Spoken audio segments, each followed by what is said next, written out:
The dawn light crept over Fort Ashridge like a quiet promise, casting long shadows across the courtyard, where the air hummed with the low rhythm of a base awakening. This was a place forged in discipline, where future Marine leaders were hammered into shape under the weight of expectation and tradition. But for Amara Whitaker, standing at the edge of the formation, the morning carried a different edge, one sharpened by judgment rather than camaraderie. In her late 20s, with the subtle features of her mixed American-Asian heritage, Amara wore her uniform like a second skin crisp, spotless, every crease a testament to her unyielding precision. She transferred from the Medic Corps, a move that should have been seamless, but here it felt like stepping into a storm. The whispers started almost immediately as cadets filed past, their voices carrying on the crisp air. "Why is she even here?" one muttered, not bothering to lower his tone. "Medics patch up the real fighters, they don't lead them." Another chuckled. "Probably got in on some diversity quota. Bet she couldn't command a coffee run without spilling it." Amara stood motionless, hands clasped behind her back, eyes fixed on the horizon. She heard every word, felt them land like pinpricks against her resolve. Her fingers tightened subtly on the strap of her packed knuckles, whitening for just a moment before she released, drawing in a steady breath that anchored her. No outburst, no defense, just the quiet discipline she'd honed over years of being overlooked. Leading the pack was Lieutenant Elias Callow, mid-20s, with the kind of polished arrogance that came from generations of military blood. He stopped short of her, his smirk curling like smoke. "Cadet Whitaker," he drawled loud enough to draw eyes. "Or should I say, former sergeant here, ranks reset. You're just another trainee scrambling to keep up." Amara met his gaze evenly. "Understood, Lieutenant."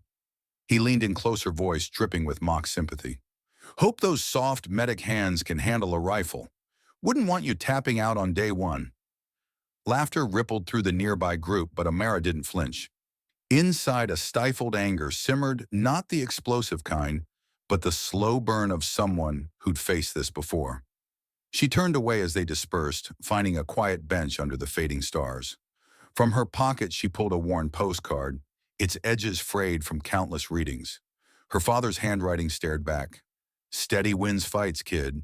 Keep your rhythm no matter the noise." She touched the eagle tattoo on her forearm, hidden just beneath her sleeve, a fierce bird in mid-flight, inked in memory of him. The ink seemed to catch the dawn light, glowing faintly as if alive. Her father had taught her that lesson during long evenings in their modest home, his voice steady even as illness claimed him, bit by bit. "Patience isn't weakness, Amara," he'd say, his calloused hand over hers. "It's the anchor in the storm." Shaking off the memory, she unfolded a fresh sheet of paper and began writing a letter to her mother, whose arthritis had worsened back home in California. "Dear Mom," she penned her script neat and deliberate. "The days here are long, but I'm holding steady. The team doesn't see me yet, but they'll learn. Tell me about the garden. Has the rose bush bloomed?" As she sealed the envelope, her silver ring caught the light, its engraving glinting mysteriously, a 7 IRNWLF 0411. She twisted it absently, a habit from quieter times. Nearby, a power meter on the perimeter fence hummed softly, its display flickering for exactly 1.6 seconds. Amara's eyes narrowed, a faint smirk tugging at her lips. Almost imperceptible, but she noted it, the anomaly standing out like a whisper in the silence. The blink repeated once more as she stood tucking the letter away. She pulled a small notebook from her pocket and jotted a quick entry. Meter pulse 1.6 S. Pattern. Then she slipped it back, shoulders squared, and walked into the day. The base buzzed on, oblivious, but Amara Whitaker carried her secrets like armor, ready for whatever rhythm the world demanded next. The strategy hall buzzed with the low chatter of cadets settling into rows, the overhead lights casting a sterile glow over maps and screens. It was midday and the briefing on perimeter security had just begun, the instructor's voice droning through protocols like a familiar drill. Amara sat near the back, her notebook open, but her mind still lingering on the morning's pulse anomaly. The 1.6-second flicker she'd noted at dawn, echoing now in the back of her thoughts. As the presentation flickered to life, a subtle low hum filled the room, almost imperceptible at first, like the distant thrum of an engine straining. The central screen pulsed faintly, its refresh rate stuttering between 1.6 and 1.8 seconds, the same irregular rhythm Amara had spotted earlier. Cadets shifted uneasily, but no one spoke up. Amara's eyes narrowed, her steady breath, catching for a fraction as she leaned forward. It wasn't a glitch. It felt deliberate, like a heartbeat out of sync. Across the aisle, Corporal Nia Reyes, sharp-eyed with her Latin heritage etched in determined features, noticed something else. As Amara adjusted her jacket, a small gray fabric patch slipped from her locker earlier that morning, now tucked loosely in her pocket, caught Nia's gaze. She reached over discreetly and picked it up her fingers, brushing the worn stitching Iron Wolf unit. A faint scent of old gun oil clung to it, stirring memories Nia couldn't quite place. She handed it back without a word, but her brow furrowed. Who carried a relic like that? Before Amara could respond, her tablet vibrated sharply on the desk, a single pulse that sent a jolt through her. She glanced down her hand, trembling slightly as she unlocked the screen. The message glowed in stark white text: no sender, no origin, IRNLF, standby.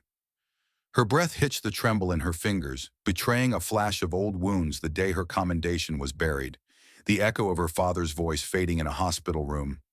Steady, Amara. Hold the line. She clenched her fist, steadying herself, but the words hung there, pulling at threads long thought severed. Nia leaned in, whispering just loud enough for Amara to hear. I've heard legends from my grandpa about something like that, ghost units from the old wars. The afternoon sun beat down on the firing range at Fort Ashridge, turning the air thick with the scent of gunpowder and spent casings. Cadets lined up in formation, rifles at the ready for the marksmanship drill, a test of precision under pressure. Amara stood among them, her stance flawless, but her mind churned with the weight of the morning's message and Nia's whispered words about legends. IRNWLF, standby, still echoed in her thoughts, a call she wasn't ready to answer. As the targets popped up, Amara raised her rifle, sighting down the barrel with deliberate care. The crosswind tugged at her sleeves, whispering calculations she could make in her sleep. But instead of adjusting for the drift, she let her shots veer, wide patterned misses that grazed the edges close enough to pass, but far from her true capability. Each pull of the trigger felt like a deliberate step back, hiding the skills she'd buried deep. Nia positioned a few lanes over, watched with narrowed eyes. She'd seen the patch, smelled the oil, heard the legends from her grandpa's stories of shadowy units that turned tides in forgotten battles. Now Amara's shots formed a deliberate cluster, not random errors, but a calculated evasion. You're holding back, Nia murmured during a reload break, sidling up as they field-stripped their weapons. Why? Amara's hands moved slower than necessary over the rifle's components, disassembling with exaggerated caution. Her fingers paused on the bolt, steadying her breath as memories flooded in. She recalled her father in his final days, confined to a hospital bed after a career cut short by a covert op gone wrong. His death not from enemy fire, but from the slow poison of unacknowledged wounds. Steady wins fights, he'd rasped, tracing the outline of an eagle on her arm before she got the tattoo. It was his symbol inked during a family ritual, where he shared tales of soaring above chaos, teaching her that true strength lay in restraint, not reaction.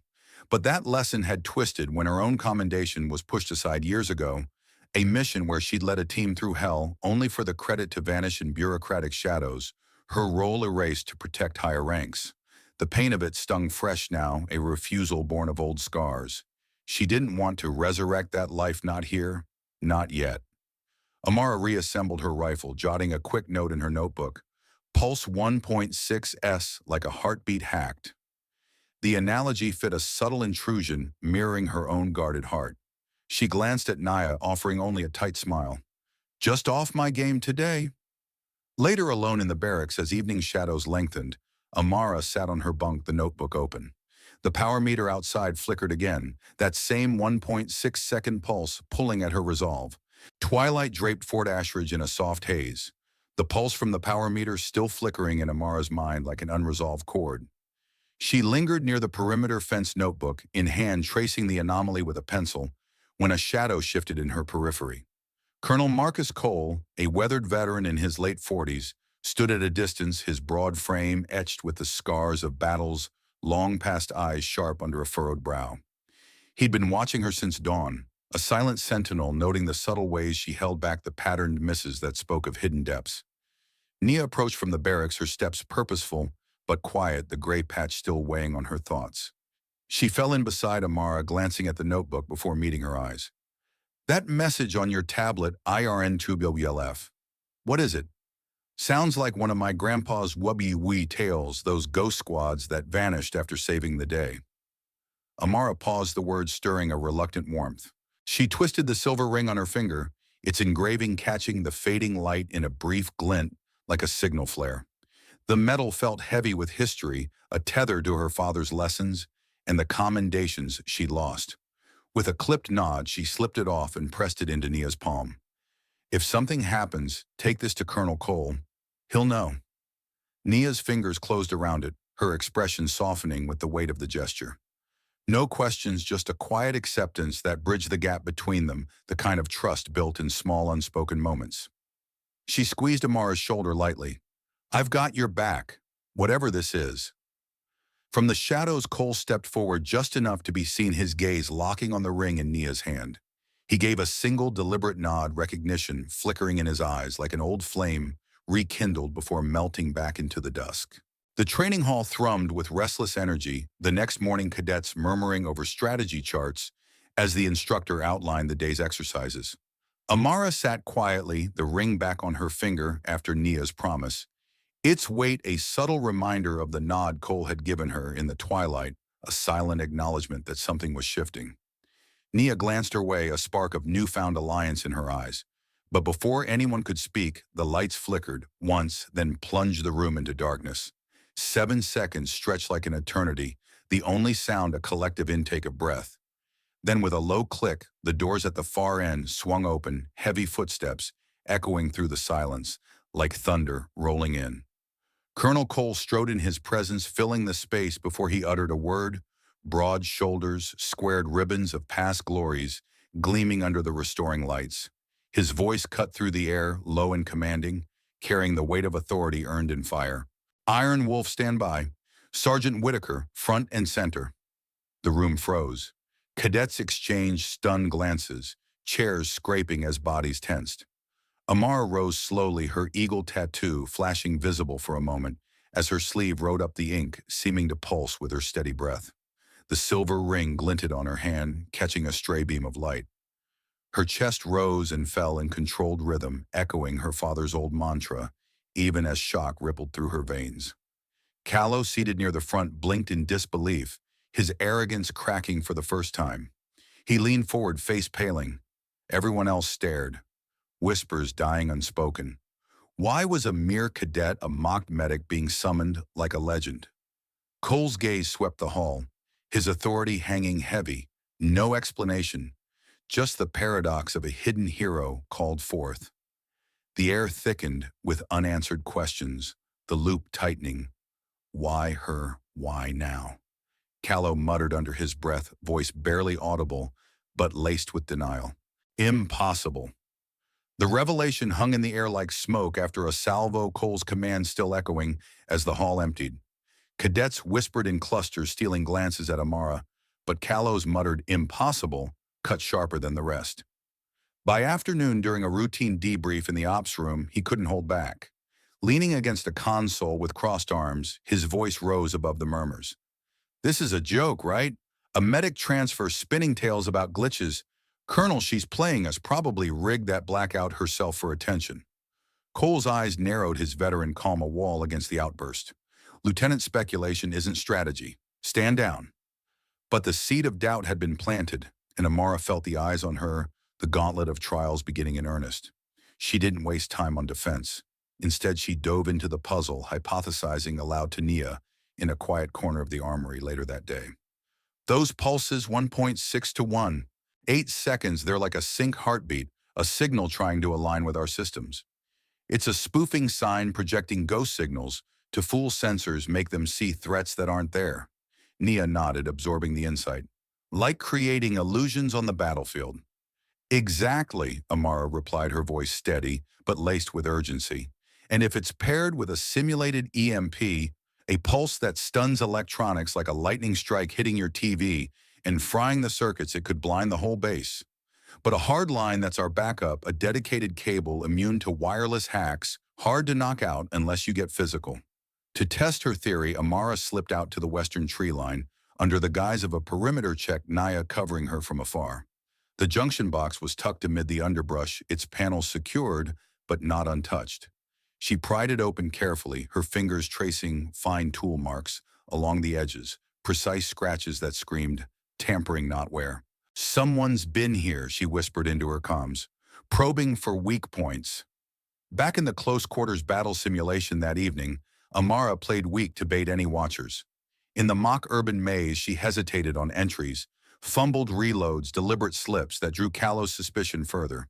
"See, she's cheating the sims," he snarled to a group of cadets afterward. "No way a medic knows those moves unless she's gaming the system." But Amara used the downtime to pull Nia aside, teaching her a quick feel strip of a rifle with a hint of real-world grit. "Think of it like a puzzle under fire," she said, her hands guiding Nia's through the disassembly. "One wrong piece and it jams when you need it most. Steady your breath, feel the rhythm. It's not speed, it's precision that saves lives."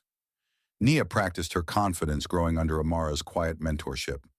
"You're turning this into something we can fight," she said, admiration creeping into her tone. As night fell, Nia audited the network room logs on Amara's suggestion, her fingers flying over the console. What she found sent a chill through them. Both an access entry at 0217, using the card of a tech officer who'd departed the base 2 months ago. "Logs, departed card active," Nia read aloud, her voice tense. "This isn't external, it's an inside job." Amara's jaw tightened, the departed card a glaring seed of betrayal. The hardline to the Echo station, which she'd quietly reinforced weeks ago, now felt like their only lifeline. Suspense coiled tighter as they realized the enemy wasn't just testing, they were already embedded, hinting at an internal traitor, pulling strings from the shadows. Rain lashed against Fort Ashridge like a relentless barrage, turning the night into a blurred veil of shadows and silver streaks. The base lights flickered under the downpour, but inside the barracks, Amara's tablet pulsed with that familiar glow. "I yearn with left standby." The message cut through the storm's roar, a beacon pulling her deeper into the mystery. The log's hint of an internal traitor, the departed officer's card still active, gnawed at her, a betrayal that felt too close, too personal. She couldn't wait for dawn. The enemy was closing in, and so must she. Nia met her at the edge of the compound, Rain slicking her hair as they huddled under a tarp. "The Echo hardline," Amara said, her voice low and firm over the patter. "I reinforced it last week, rerouted it through buried conduits away from the main grid. If they're spoofing our systems, that's our blind spot they'll target. We inspect it now before they make their move." Nia nodded, her face set with the resolve Amara had kindled in her. They moved out into the deluge, boots squelching through mud as they traced the western perimeter. Rain blurred their vision, turning the tree line into a hazy wall, every drop a distraction that heightened the strain. Amara's thoughts drifted to her mother back home, fingers gnarled by arthritis, tending a garden that symbolized the fragile peace she fought to protect. "This base is like that garden," she murmured to herself, wiping water from her eyes. "One wrong weed and it all unravels. I won't let them uproot it, not like they did to Dad's legacy." They reached the Echo station, a nondescript utility shed, masking the hardline's access point. Amara knelt, her flashlight cutting through the gloom as she popped the panel. Wires hummed faintly intact at first glance, but deeper and tucked against the main conduit sat a small device no larger than a deck of cards, its casing sleek and unmarked. Nia's breath caught as Amara pried it free, turning it over in her gloved hands. "Valid serial," Amara said, squinting at the etched code under the beam. It matched U.S. military issues straight from inventory logs. But as she connected it to her portable scanner, the firmware readout flashed anomalous code layers, mismatched like a familiar face, hiding a stranger's eyes. "Firmware doesn't align with the build. It's been tampered with, reprogrammed for something else." Nia leaned in, water dripping from her cap. "Why valid then? If it's internal, they're using our own gear against us." The question hung like the rain, a mini-hook that deepened the mystery. Amara's pulse quickened.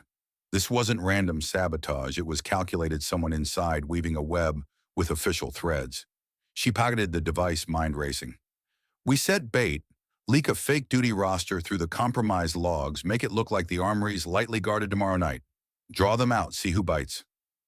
Nia agreed, her admiration for Amara's poise evident even in the storm. They sealed the panel, the Echo hardline, now primed as their secret weapon, ready to shine when the ordeal hit a payoff waiting in the wings. As they retreated, the device in Amara's pocket hummed ominously, once a low vibration that promised the lair was closer than they thought, the traitor lurking in the rain-soaked dark. The hum from the pocketed device grew insistent as Amara and Nia returned to the barracks, a harbinger slicing through the rain's fading drum. Sleep evaded the base that night, tension coiling like a spring.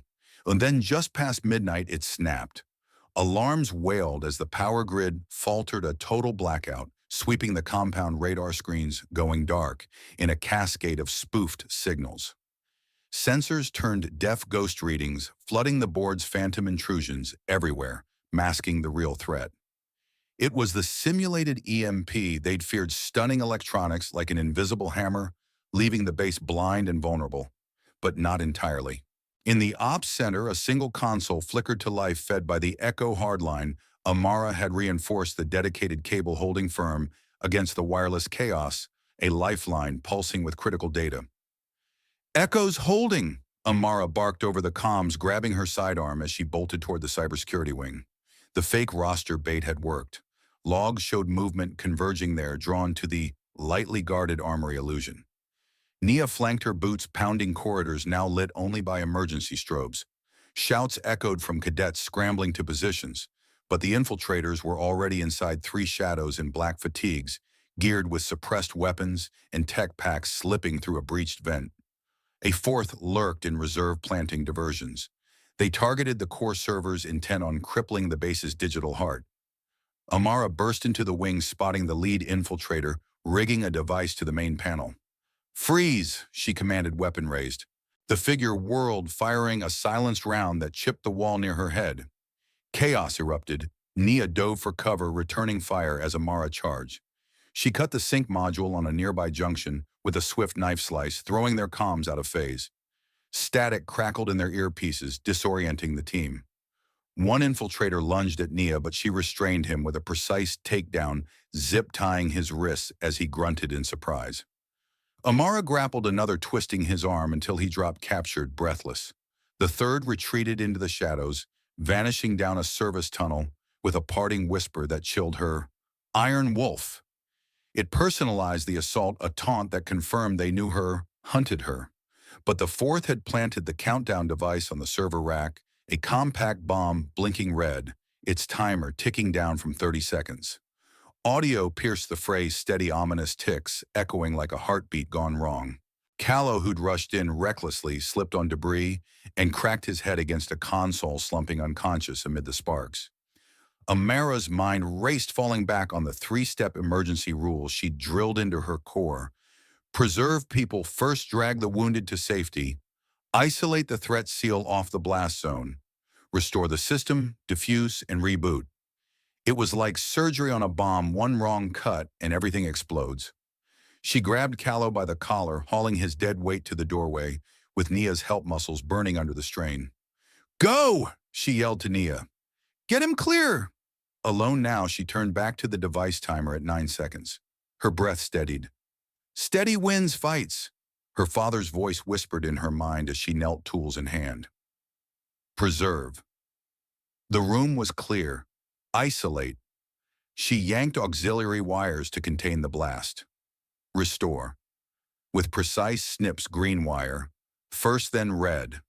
The timer froze at 2 seconds, the tick silenced. The blackout lifted moments later, systems rebooting in a whir of fans. Amara stood, chest heaving, the defused device in her grasp. But as she examined it, a mini-hook snagged an official military seal stamped on the casing, pristine and undeniable.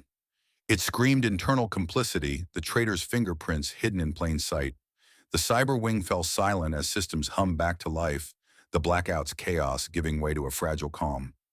Emergency lights softened, casting warm glows on faces etched with exhaustion and awe. Cadets and officers gathered in the adjacent hall, words spreading like wildfire about the breach thwarted the infiltrators. subdued the bomb defused by Amara's hand. No longer whispers of doubt, but a swelling recognition of what she'd done not in some distant past, but here and now, saving them all from the brink. One by one they rose. A single cadet snapped to attention, salute crisp and unwavering. Then another and another until the entire hall stood in unison, boots aligned, arms raised in perfect respect. It wasn't for a call sign or buried legend. It was for the woman who just dragged a comrade to safety and stared down a ticking threat with unyielding poise. The rain outside, once a furious torrent, had eased to a gentle drizzle, its patter on the windows like a soothing exhale symbolizing the storm's retreat. Nia stepped forward through the crowd, her eyes shining with quiet pride. She held out the silver ring, pressing it back into Amara's palm. "You keep it," she said softly. "I saw why it belongs to you, not just the stories, but what you did tonight." Amara closed her fingers around it, a cathartic warmth spreading through her chest, the weight of isolation, lifting like fog in the sun. Nearby, Callow pushed to his feet, rubbing the bruise on his temple where he'd fallen.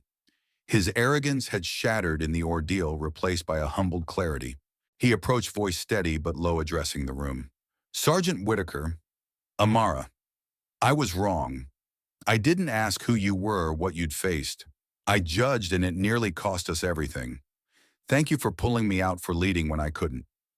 The words hung genuine, no theatrics, just raw admission that bridged the divide.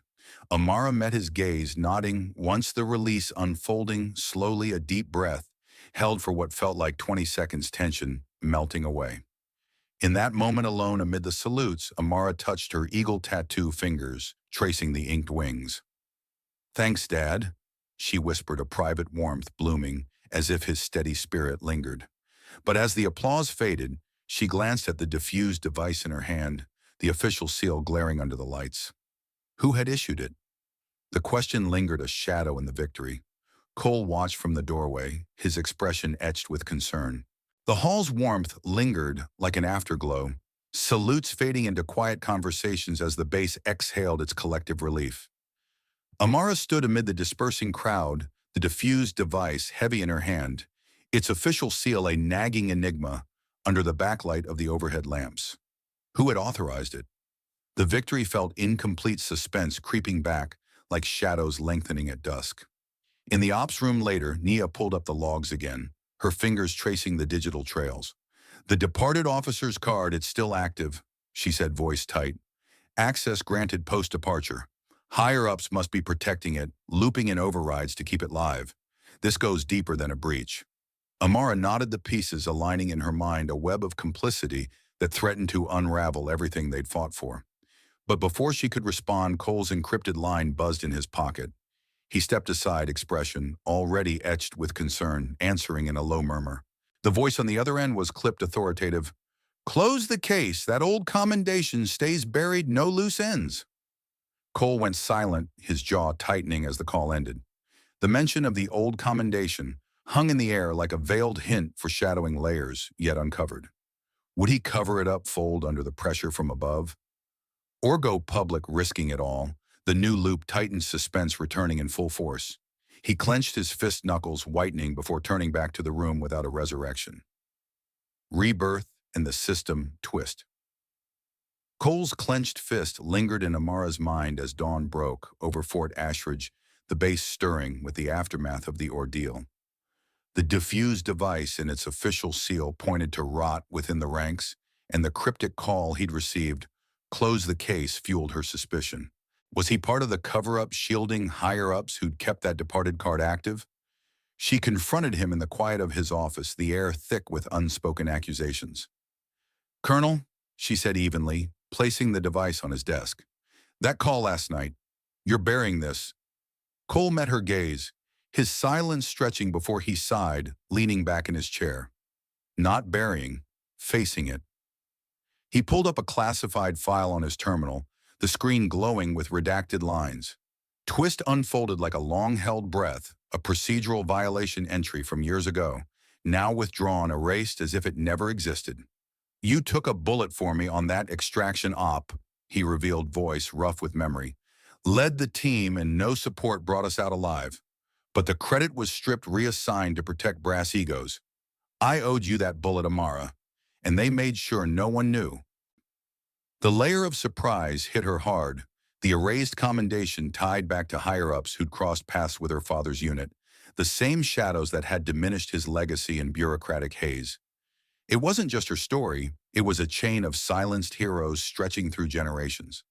Suspicion pivoted to admiration as Cole's resolve shone through. He wasn't complicit, but a guardian waiting for the right moment. He stood, fingers hovering over the keyboard. "I'm filing for an independent investigation," he declared, submitting the report with a decisive click. "Risks my stars, maybe my career, but truth outranks badges. We don't save systems, we save people." Satisfaction bloomed in Amara's chest, a rebirth not just for her, but for the base. She forced the culture of labeling to confront its flaws, the loopholes that hid valor behind ranks and whispers. In the training hall that afternoon, she addressed the cadets, her voice commanding yet warm. "Ask before you judge," she instructed, turning the ordeal into a lesson. Last night's breach. Let's break it down with salute size 4 infiltrators, activity planting spoofed devices, location cyber wing vents, unit black fatigues no insignia, time midnight blackout, equipment suppressed gear, and official issue bombs. Demo it on the board map, it out, see the patterns. That's how we turn threats into triumphs. Cadets nodded, pencils scratching as they absorbed the framework, respect radiating from their straightened postures. Callow, bruise fading, joined in without protest, the mockery of before, replaced by earnest notes. Amara had reshaped the narrative, forcing truth to the forefront. No more erased credits, no more blind judgments. As the session ended, Cole pulled her aside. "It's done. Investigation begins." The words hung like a promise, the system's twist, unraveling toward justice. Return with the elixir, a gift to the community. As the investigation began its quiet unraveling, promising to expose the shadows that had long dimmed true valor, Amara found a moment of solitude in her quarters. The base hummed with renewed purpose, cadets carrying her lessons like seeds ready to bloom. She powered on her tablet, the screen lighting up with her mother's face, wrinkled but warm eyes bright despite the arthritis that bent her hands. "Mom," Amara said softly, her voice carrying the weight of the night. "I finished that letter." She unfolded the paper from weeks ago, reading aloud the words of endurance in the garden's bloom. Then with a gentle addition, she continued, "I've learned something here. Asking before judging can save an entire base, maybe even a life. It's what Dad meant by steady rhythm."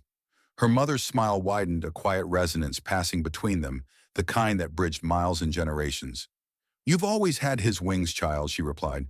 Amara nodded, the inspiration settling deep, a gift not just for her, but for those who'd follow. Later, as Nia stopped by, Amara shared the closing thought. "Tell your grandkids this rhythm over roar. It's how we build safer teams, stronger bonds." Nia hugged her briefly. "I will. And they'll hear about Iron Wolf, the one who taught us all." Alone again, Amara stood before the mirror, pulling up her sleeve. The eagle tattoo stared back fierce and free. She smiled, tracing its wings, feeling the rebirth, complete not in glory, but in the quiet power of leading by example. The day we keep rhythm instead of raising our voice is the day the whole team is safer. If you agree, comment, "I choose keep rhythm," and share this story with your children and grandchildren. Amara whispered to her reflection, "I choose rhythm."